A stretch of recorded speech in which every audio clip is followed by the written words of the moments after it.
बाल मनोविज्ञान की गहरी समझबूझ के लिए चर्चित और प्रशंसित इस उपन्यास का हर पृष्ठ ही अपने आप में बिल्कुल विचारोत्तेजक और मार्मिकता से परिपूर्ण है। जैसे कि फ्रेंड्स, हमारे यूजीसी नेट के पाठ्यक्रम में लगा हुआ उपन्यास है आपका बंटी, और ये आपका बंटी उपन्यास की जो श्रृंखला चल रही है उसके क्रम में इसका चौथा भाग आज लेकर मैं प्रस्तुत हूँ।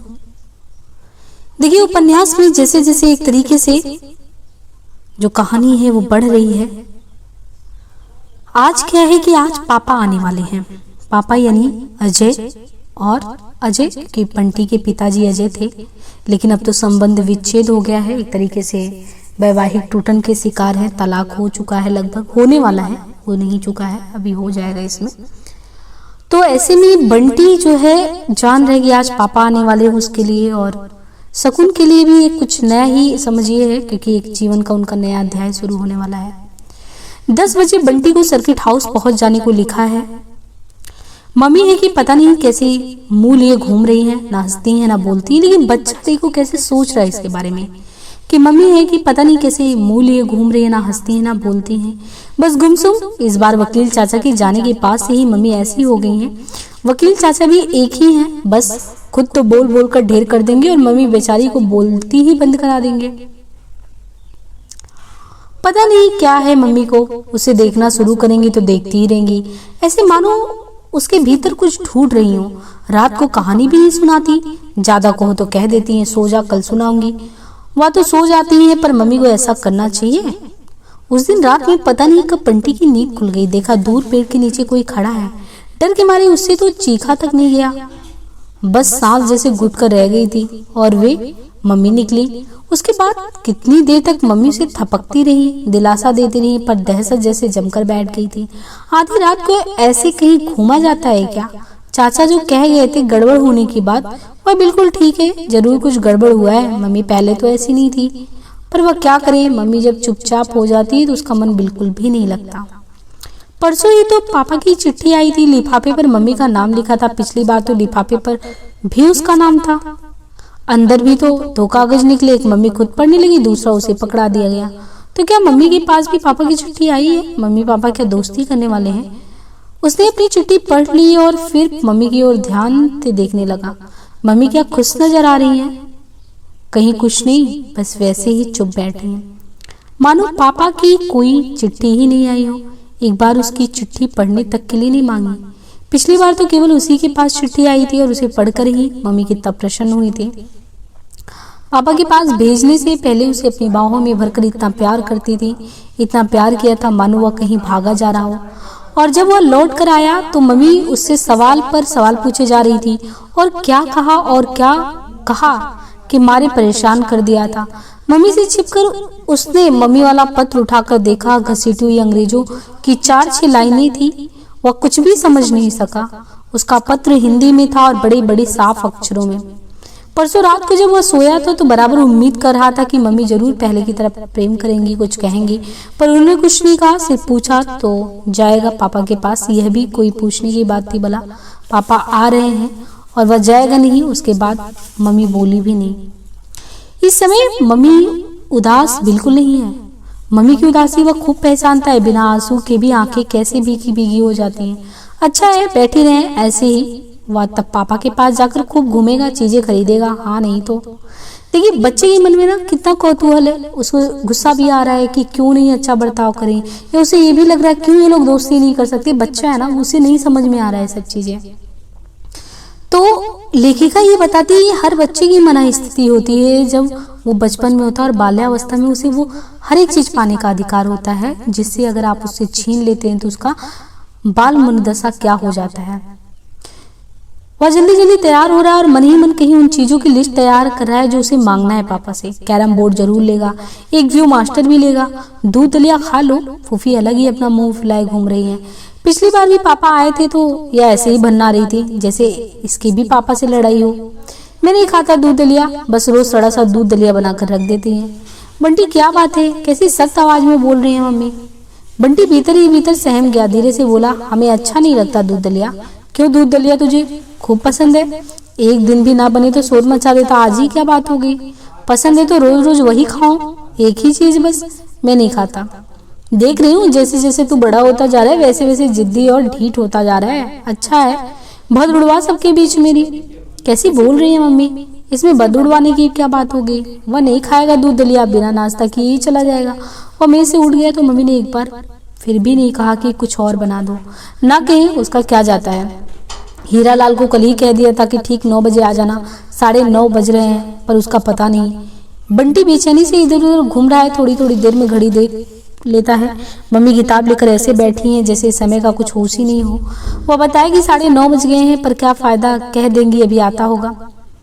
वह सब समझता है, वह उतना बुद्धू नहीं है। मम्मी को शायद अच्छा नहीं लग रहा है कि बंटी पापा के पास जा रहा है। पर क्यों नहीं लग रहा है? उसकी तो पापा से लड़ाई नहीं है, पर ऐसा होता है शायद। एक बार क्लास में विभू से उसकी लड़ाई हो गई थी तो उसने अपने सब दोस्तों को विभू से पट्टी करने के लिए बोल दिया था। शायद मम्मी भी चाहती है कि वह भी पापा से पट्टी कर ले, यानी कुट्टी कर ले, बातचीत नहीं करे। तो मम्मी उसे कहती है अच्छा मान लो। मम्मी उसे कहती तो कुट्टी कर लेता और उसके मन न जाने कितनी चीजें तैयार कर रही, carrom board, view bastard, mechano, globe, ये सब। तभी हीरालाल की छोटी लड़की आई। बापू को तो ताप चढ़ाए वे नहीं आ पाएंगे। क्या हो गया? मम्मी की आवाज में जरा भी परेशानी नहीं। हाँ, उनका क्या बिगड़ता है, वे तो चाहती ही है कि मैं ना जाऊं। मैं जरूर जाऊंगा चाहे कुछ भी हो जाए। बहुत जोर का ताप चढ़ा है सीट देकर। वे तो गुदड़े उड़कर पड़े हैं। मुझे इतला देने को भेजा और वह चली गई। अब बंटी रोने को ही आया। मम्मी एक क्षण चुप रही, फिर फूफी को पिलाकर कहा तो फूफी अलग ही मिजाज में दिखाने लगी। बहू जी मैं नहीं जाऊंगी वहाँ। क्यों? बस तुम ही मुझे छोड़कर आओगी। बंटी फूफी का हाथ पकड़कर झूला है। जल्दी चलो अभी चलो। छोड़ आओ फूफी, वरना कौन ले जाएगा। कैसी ठंडी ठंडी आवाज में बोल रही है, जिसे कहना है इसलिए कह रही है बस। ले जाए ना ले जाए कोई फर्क ही नहीं पड़ रहा। फूफी एकदम बिफर पड़ी। कोई नहीं है ले जाने वाला तो नहीं जाएगा। मिलने की ऐसी ही देख लिए तो खुदा कर ले जाएंगे। इस घर में आ जाने से तो कोई धर्म नहीं बिगड़ जाएगा। आप जो चाहे सजा दे ले बहू जी, मैं वहां नहीं जाऊंगी। मुझसे तो आप जानो। और बड़बड़ाती हुई फूफी चली गई। मम्मी ने कुछ भी नहीं कहा। मम्मी का अपना काम होता तो कैसे बिगड़ती। अब फूफी को कहो ना कि बिगड़ती जा रही है, ढीठ होती जा रही है। बस डांटने के लिए मैं ही हूँ। ठीक है, कोई मत ले जाए मुझे। और बंटी एकदम वहीं पसर कर रोने लगा। रो क्यों रहा है? ये भी कोई रोने की बात है भला? ठहर जा, कॉलेज के मालिक को बुलवाती हूँ। मम्मी मालिक को समझा रही है। देखो, कह देना कि 8 बजे तुम लेने आओगे, इसलिए जहाँ कहीं भी हो 8 बजे तक सर्किट हाउस पहुंच जाए। तू भी कह देना देना रे, 8 से देर नहीं करे, समझे? कैसी सख्त आवाज में बोल रही है, एकदम प्रिंसिपल की तरह। रास्ते में बंटी सोचता गया कि बहुत सारी बातें हैं जो आप पापा से पूछेगा, मम्मी से पूछ ही नहीं जाती। कभी शुरू भी करता है तो या तो मम्मी उदास हो जाती है या सख्त उदास मम्मी बंटी को दुखी करती हैं और सख्त मम्मी उसे डराती हैं। और इधर तो मम्मी का पता ही नहीं क्या कुछ होता जा रहा है। पास लेटी मम्मी उसे बहुत दूर लगती हैं। उसके और मम्मी के बीच में जरूर कोई रहता है। शायद वकील चाचा की कही हुई बातें, शायद कोई गड़बड़ी। उसे कोई कुछ नहीं बताता। वो अपने आप समझे भी क्या। मम्मी की बात तो पापा से भी नहीं पूछी जा सकती, पर एक बात वह जरूर पूछेगा कि क्या तलाक वाली कुट्टी में कभी अब्बा नहीं हो सकती। अगर पापा भी साथ रहने लगे तो कितना मजा आए। पर ऐसी बात पूछने पर पापा ने डांट दिया तो पापा बाहर ही मिल गए। बंटी देखते ही दौड़ गया और पापा ने उठाकर छाती से लगा लिया। बंटी और दोनों गालों पर ढेर सारे किस्सों दे दिए। इतनी देर को कर दी, हम तो कब से राह देख रहे हैं तुम्हारी। हीरालाल बीमार पड़ गया, कोई लाने वाला ही नहीं था। माली ने 8 बजे वाली बात कही तो पापा बड़ी लापरवाही से बोले हाँ ठीक है, आ जाना 8 बजे। और बंटी लेकर भीतर आ गए। कुछ किताबें, एक मैकेनो और टॉफी का एक डिब्बा बंटी के सामने फैले पड़े हैं। पसंद है सब? मुझे कैरम बोर्ड और व्यू मास्टर चाहिए, बड़े शर्माते हुए बंटी ने कहा। अरे तो तुम हमको लिख भेजते, तुम तो हमें कभी चिट्ठी नहीं लिखते। अच्छा कोई बात नहीं, अगली बार दिलवाएंगे। बंटी का मन हुआ कि यहीं से दिलवाने को कह दे, पर कहा नहीं। मम्मी होती तो जिद करके ले लेता। तुम तो इस बार बहुत बड़े हो गए। पापा उसे एकटक देख रहे हैं। वह झेप गया। पापा हैं कि एक के बाद एक प्रश्न पूछे ही जा रहे हैं। पढ़ाई कैसी चल रही है? अच्छे नंबर लाते हो ना? कल हमारे यहाँ इंस्पेक्शन था, मैंने खूब अच्छे जवाब दिए थे। इंस्पेक्टर साहब ने मुझे शाबाशी दी और सर ने भी शाबाश, तो हमने भी शाबाशी दे दी और पापा ने उसकी पीठ थपथपा दी। और खेल कौन कौन से खेलते हो? ताश, लूडो, कैरम। क्या कहा? ताश, लूडो, कैरम, धत्तरे की, यह भी कोई खेल है? लड़कियों वाले क्रिकेट खेलो, हॉकी खेलो, कबड्डी खेलो, लड़कों वाले खेल खेलो, घर से बाहर निकलकर भागने दौड़ने वाला। अच्छा पेड़ पर चढ़ सकते हो? नहीं, मम्मी डांटती, कहते हैं गिर जाएगा। तैरना सीखा? तैरने की कोई जगह है? पता नहीं। साइकिल चलाना आता है? छोटी 2 पहिए वाली। मम्मी कहती है जब 10 साल का हो जाऊंगा तब दिलवाएंगे। दोस्त कितने हैं? टीटू। कौन है टीटू? घर के पास रहता है, हमारे स्कूल में पढ़ता है, पर मुझसे 1 क्लास आगे है। और कुन्नी है। कुन्नी कौन? शर्मा साहब की लड़की, मेरी दोस्त। उनका घर भी इधर ही है, हमारे घर के पीछे चलिए, फिर इधर को मुड़िए, फिर थोड़ा सा चलिए, बस उनका घर है। इतनी अच्छी तरह समझाया, फिर भी पापा हंस रहे हैं। और कौन दोस्त? कौन नहीं, बस कुल 2 दोस्त। नहीं, स्कूल में तो बहुत सारे हैं, पर उनके घर तो दूर दूर हैं। तुम्हारा मन कैसे लगता है सारे दिन? बच्चों को तो खूब दोस्तों के साथ रहना चाहिए, खूब खेलना चाहिए। लग जाता है। मम्मी खूब कहानियां सुनाती हैं, खूब ताश भी खेलती हैं, फिर मैं किताबें पढ़ता हूँ, ड्राइंग बनाता हूँ, खूब सारी पेंटिंग बना रखी है मैंने, अच्छी अच्छी, तो मम्मी ने कमरे में लगा दी है। अच्छा, इस बार हमारे लिए भी एक बनाना, हम भी अपने कमरे में लगाएंगे। तो एक क्षण को बंटी पापा का चेहरा देखता रहा। कह देगी पापा हमारे साथ क्यों नहीं रहते? इस घर में तो मेरी पेंटिंग लगी ही हुई है। पापा इसी घर को अपना घर क्यों नहीं बना लेते? अलग घर में क्यों रहते? इस घर में मेरा बगीचा भी तो है, खूब सुंदर सा। इस बार छुट्टी में कलकत्ता चलोगे हमारे साथ? बंटी ने बड़ी सशंकित नजरों से पापा की ओर देखा। उसे साथ चलने को क्यों कह रहे? पहले तो कभी नहीं कहा। बहुत मजा आएगा, खूब घूमेंगे वहाँ। बोलो मम्मी चलेंगी तो चलूंगा। छी छी, इतने बड़े होकर भी मम्मी के बिना नहीं रह सकते, यह गंदी बात है बेटे। अब तुम्हें मम्मी के बिना रहने की आदत डालनी चाहिए। तुम क्या लड़की हो जो मम्मी से चिपटे चिपटे फिरते रहते हो? एक चीज ये भी है उपन्यास में, आप ये देखिए कि बीच बीच में ये भी दिखाया गया कि हमारे समाज में सामाजिक परिदृश्य ये कहता है कि कुछ चीजों पे कि ये लड़कियों वाला काम है। जैसे वो अगर ये चीज दिखाता है कि मम्मी के साथ जाएंगे, या सोने के लिए कहता है मम्मी के साथ सोएंगे, तो ऐसा वहां पे हमेशा ये दिखाया जाता है कि ये हरकत लड़कियों वाली, यानी लड़के नहीं करते। और मना स्थिति ये होती है कि बच्चे चाहे दोनों हो तो उनका तो एक ही तरीके से सोच होगा बचपन में जो होगा। तो इससे ये होता है कि बचपन में ही लड़के और लड़कियों में अंतर पार्टी, अंतर जो एक खाई होता है ना, ये बढ़ता चला जाता है। जो जब बड़े होते हैं तो लड़कों को रोना नहीं चाहिए, लड़कों को इस तरीके से नहीं रहना चाहिए, लड़कियों वाला खेल नहीं खेलना चाहिए।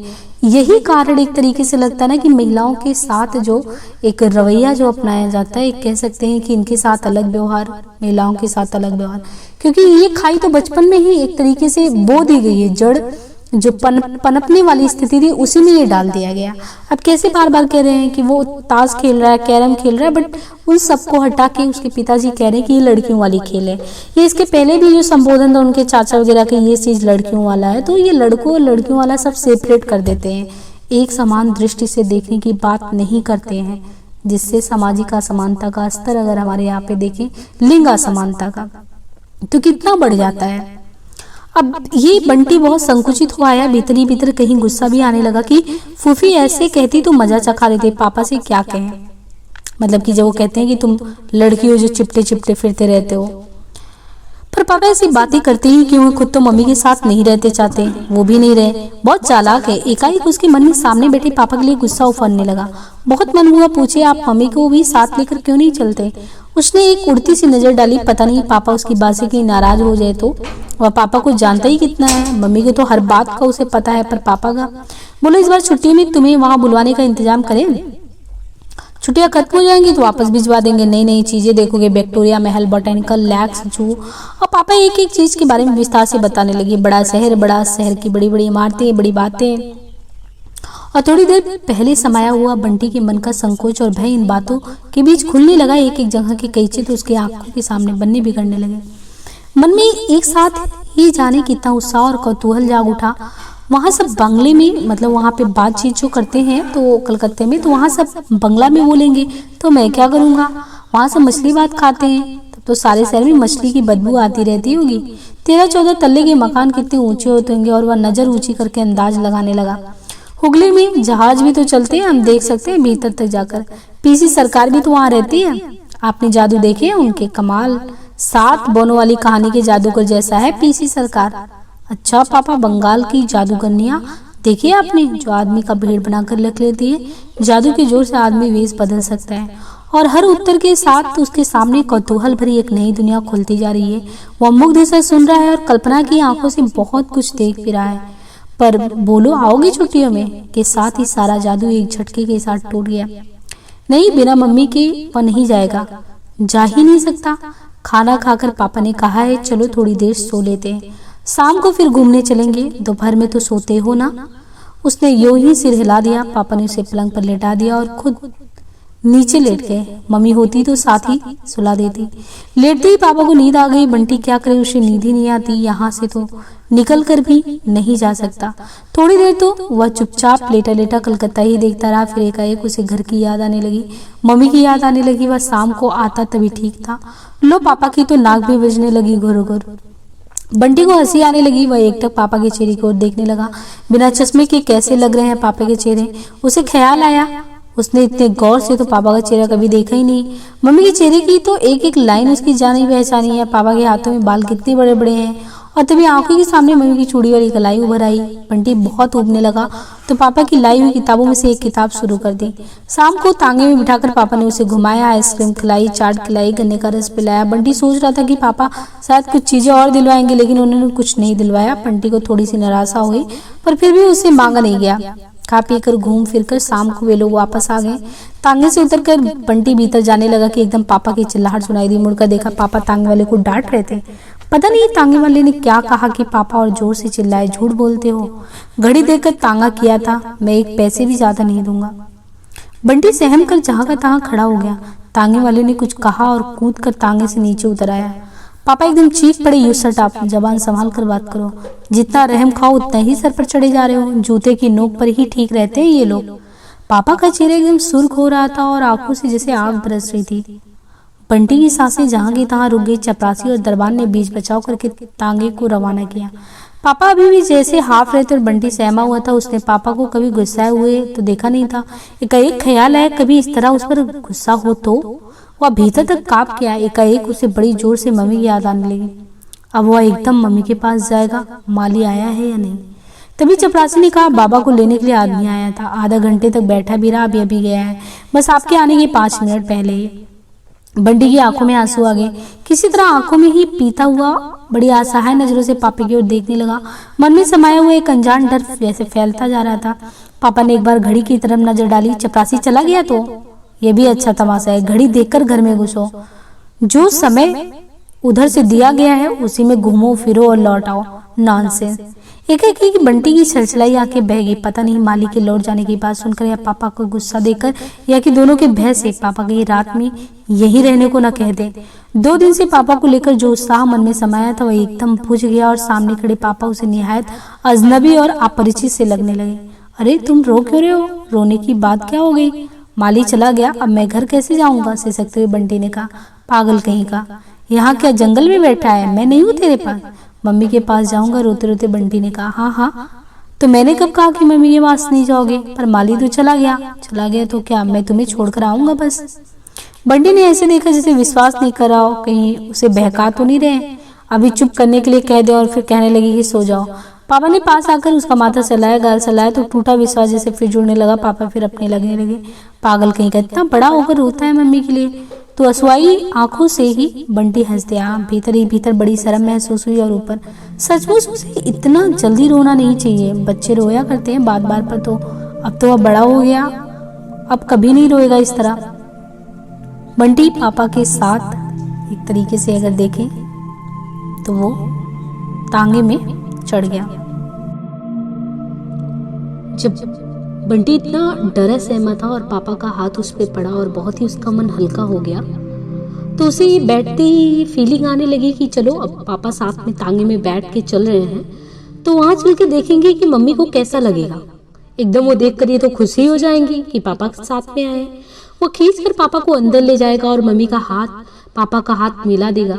चलो कुट्टी खत्म। तो जैसे बचपन में बच्चे ना कि कट्टी कुट्टी खत्म करवा देंगे, और कितना देखिए बच्चों का विचार देखिए कितना मतलब एक कोमलता से परिपूर्ण है कि सब कुछ बहुत आसानी से ठीक हो सकता है। वो तो बड़े में चाहे वो हमारे अंदर इगोइज्म की भावना हो, यानी हमारे अंदर ही आगे झुकने की प्रवृत्ति ना हो, ऐसे में रिश्ते जो होते हैं उतने सहज नहीं रह जाते। लेकिन वो बच्चा सोचता है कि कैसे हम इन लोगों की बोलचाल करवा देंगे, यानी कट्टी को खत्म करवा देते हैं कुट्टी। फिर मम्मी और पापा मिलकर पापा को जाने ही नहीं देंगे। सोते घूमते फिरते कितनी बार मन हुआ था कि मम्मी की बात करे, पापा से वह सब पूछे जो मम्मी से नहीं पूछ पाता है।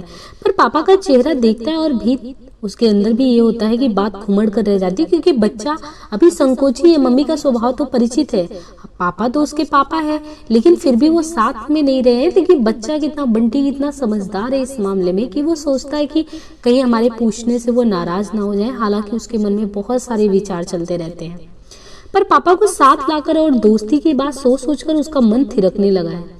जाने कैसे कैसे चित्र आंखों के सामने उभरने लगे। पापा, मम्मी और वह घूमने जा रहे हैं। वह पापा के साथ मिलकर मम्मी को चिढ़ा रहा है, या कभी मम्मी के साथ मिलकर पापा को। अजीब सा उत्साह है जो मन में नहीं समा रहा है। कहानियों के न जाने कितने राजकुमार मन में तैर गए, जो अपनी अपनी माँ के लिए समुद्र तैर गए थे या पहाड़ लांग गए थे। वह भी किसी से कम नहीं है, माँ के लिए पापा को ले आएगा, अब दोस्ती भी करवा देगा, वरना कोई ला सकता था पापा को। अब चिढ़ाए फूफी की बंटी लड़की है। अब मम्मी कभी उदास नहीं होंगी, लेटी लेटी छत या आसमान नहीं देखेंगी। टीटू की अम्मा ये नहीं पूछेगी आते हैं तुम्हारे पापा यहाँ पे कहाँ। देखिए, बच्चे के मन में ना ये सारी चीजें बैठ गई हैं कि कैसे पास पड़ोस वाले पूछते हैं, कैसे उसकी खुद की मम्मी दुखी रहती, उसको खुद कितना दुख होता है और कितना पवित्रता के साथ उसका मन ये है कि सब कुछ कैसे बहुत अच्छा हो जाएगा। ये हर घर की कहानी है जहाँ पे अलगाव बिखराव है परिवार में और बच्चा प्रेम से वंचित रह जाता है। उसने बड़े थिरकते मन से पापा की ओर देखा। पापा एकदम चुप क्यों है? अंधेरे में चेहरा ठीक से नहीं दिखाई दे रहा है। वह चाहता है पापा कुछ बोलते चले, कलकत्ता चलने की बात ही कहें या कि उसे लड़के वाले खेल खेलने की बात ही कहें, पर कुछ तो बोले। बोलते हुए पापा उसे अपने बहुत पास लगने लगते हैं। चुप हो जाते हैं तो ऐसा लगता है जैसे पापा कहीं दूर चले गए, जैसे उसके और पापा के बीच में कोई और आ गया है। उसी निकटता को महसूस करने के लिए उसने अनायास ही पापा का हाथ पकड़ लिया, पर पापा है कि बिल्कुल चुप। पापा की चुप्पी से बंटी के मन में अजीब तरह की बेचैनी घुलने लगी।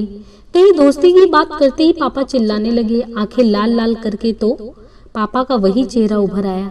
ऐसे चिल्लाते होंगे तभी शायद मम्मी ने कुट्टी कर ली होगी।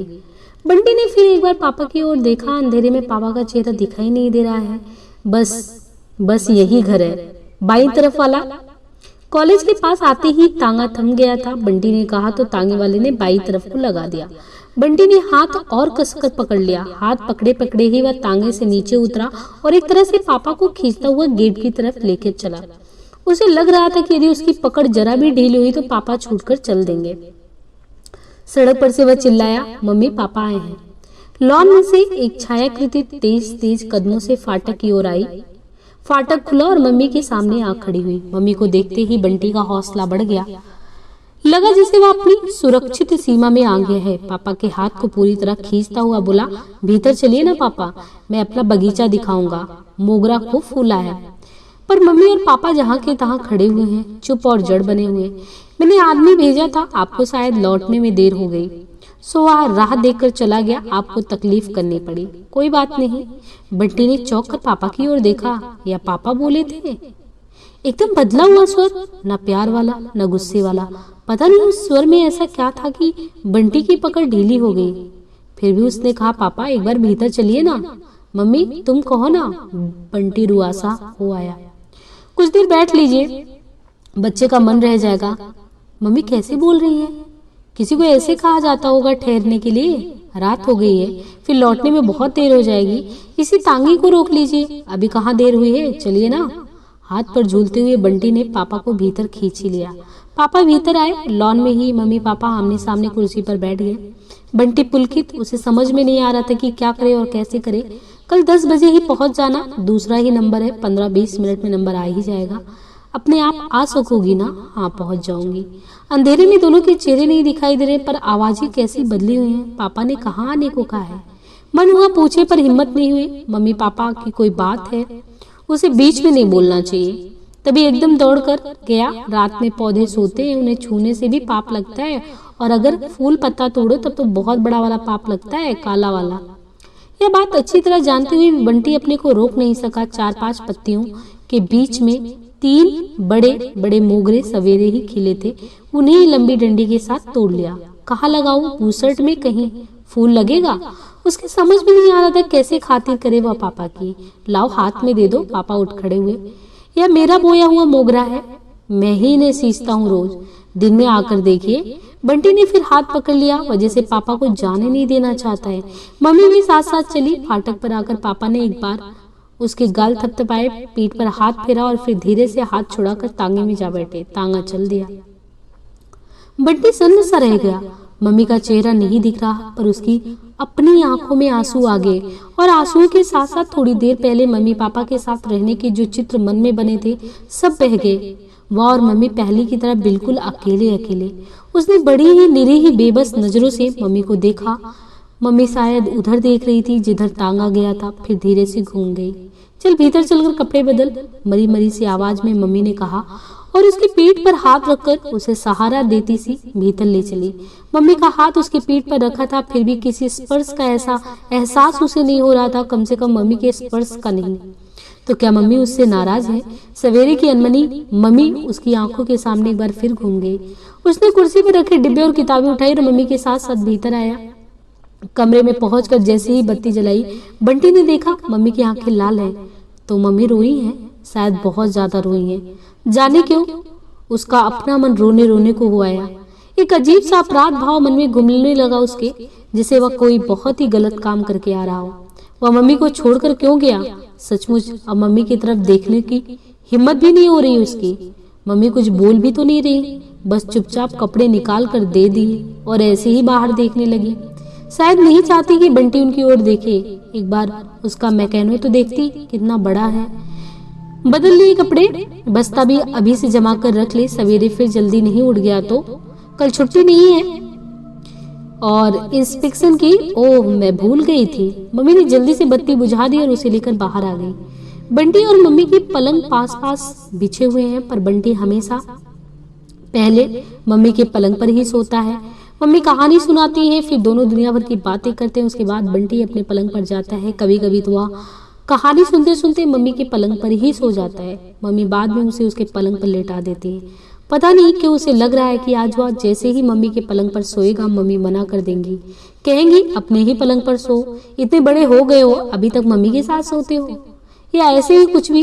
एक क्षण वो दुविधा में खड़ा रहा, फिर धीरे से अपने ही पलंग पर लेट गया, इस आशा के साथ कि मम्मी उसे अपने पास बुलाएंगी, उसे कुछ तो बात करेंगे। आज सारे दिन उसने क्या किया, कहाँ घूमा, क्या खाया, पर मम्मी चुप। मम्मी शायद मुझसे नाराज है तो डांट क्यों नहीं लेती? मैं क्या मना करता हूँ, पर कुछ तो बोले। वह तो पापा और मम्मी की दोस्ती कराने की बात सोच रहा था, अब तो मम्मी ने भी उससे कुट्टी कर ली। उसकी आंखों में आंसू आ गए, पर मम्मी उससे नाराज क्यों है? और उससे क्यों? उस बोझ को लिए लिए वे सारे दिन थके मादे बंटी की आंखें झपकने लगी और वो सो गया। धीरे धीरे उसके गाल पे आंसू भी बह रहे हैं। मतलब ये बच्चा जो मिलाना चाहता है, सब कुछ करना चाहता है, वो खुद एक कसमकस की जिंदगी में है कि